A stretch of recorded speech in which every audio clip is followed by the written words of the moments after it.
Hello, vagina havers and curious others.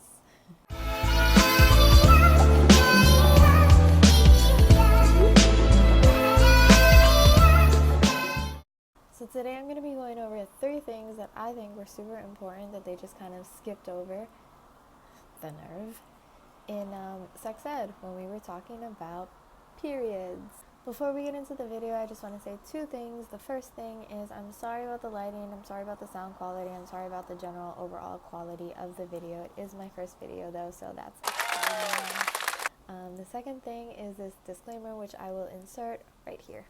I am not a healthcare professional. This video is for informational and entertainment purposes only. Nothing shown or stated in this video is intended to diagnose, treat, or cure any illnesses. Everything stated in this video comes from personal experiences and my own opinion. Please see your doctor or medical professional for medical advice. Thank you, and please don't sue me.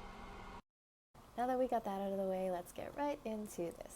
So number 1 is the importance of periods in general. Like, periods are a very large part of a woman's life, and I don't think that that's emphasized enough. Like, we really have to go through them every single month for most of our lives. And I don't know, to me, the way that we integrate that into our lives and the way that we work around that is basically that. It's us working around it and kind of trying to like push it away and not talk about it and not think about it and not really acknowledge it, or acknowledge it as least as possible, and just kind of like pretend it doesn't exist. And that's really sad to me. That's not the approach that I think that we should take. I think that we should be able to embrace and enjoy this time of the month, since it happens every single month. So that being said, getting to know your period is really important, and getting to know your cycle in general and the fact that you are in a cycle is really important. It's like a really common misconception to think that there's 2 phases rather than 4 phases of your period. Like, most people think you're bleeding or you're not bleeding, you're on your period or you're not on your period, and that's actually not true. There's actually 4 different phases, and it's really, really, really beneficial to know which phase you're in at any given point in your cycle, because it affects your life and your health, and it tells you a lot about your health. And that's another thing. Your period is basically like a report card for your health. I'm not the one that said that. Other people have said that before me. I'm just repeating that, but it's true. Everything from like the color of it to the consistency of it to the severity of your cramps, all of that, whether it came late, whether it came early, it can all tell you a lot about your health and your wellness and what's going on with your hormones in your body. So that's really important, and I think it's something that really gets glossed over and not really like any attention at all.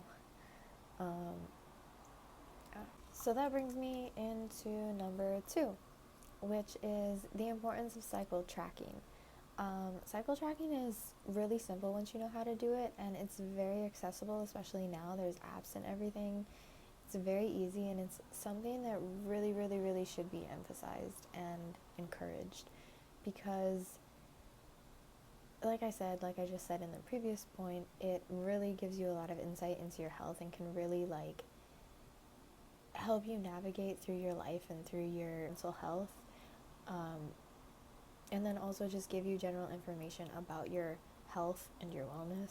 When I took sex ed, it was cycle tracking was portrayed to me as very old school and very unuseful, like something we didn't really need, and basically the only purpose of it was birth control, like a method of birth control, which it still very much can be a method of birth control if you know what you're doing and you're paying attention to your cycle and you know where you're at in your cycle.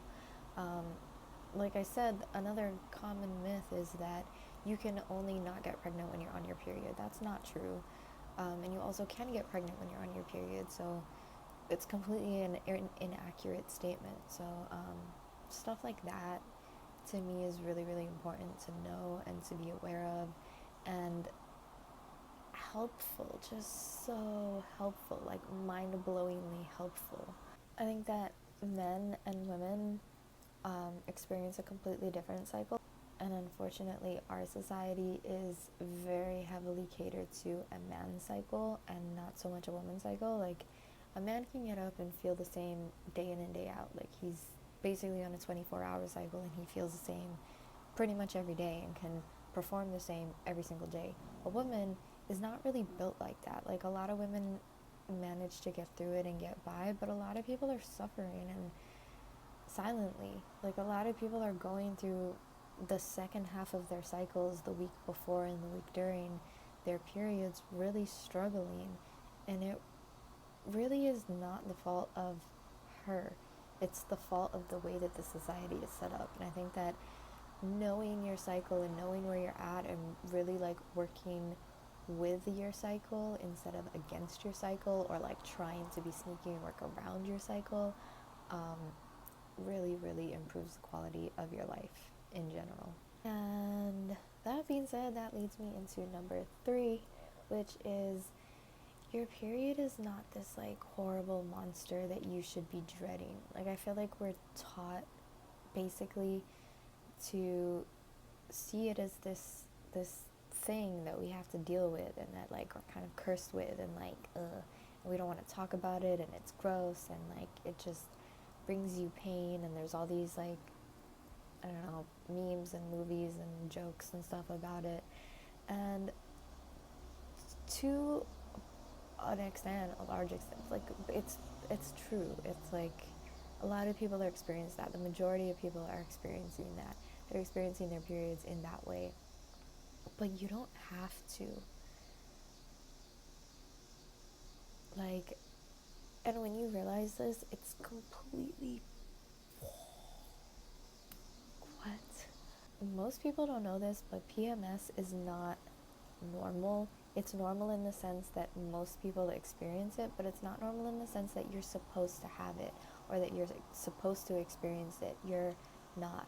When you're having really severe cramps like that, when it's really debilitating and really gets in the way of your life, when you're getting the types of things, when you're experiencing the types of things when you're calling out of work or calling out of school and you just can't do it, or you're experiencing that debilitating anxiety or debilitating depression, that's not normal. It's very much, we're very much made to believe that it's normal, but it's not. It's not something that you have to experience, and there are ways to not experience it, to lessen those symptoms and to work with those symptoms that you're experiencing and really enhance the quality and the relationship that you have with your menstrual cycle and your menstrual time. To me, your menstrual time should be really like you time. Like, it's a time to really celebrate yourself and your body and your you. It's all about you. It's all about you taking care of yourself, you giving yourself that extra attention, extra love, like not having to do things for other people. It's, to me, it's very, very, very, very much you time. And it's very, very, very much time that women in society, unfortunately, don't get to experience. And that is really, really important to me. And that's why I'm making this entire video.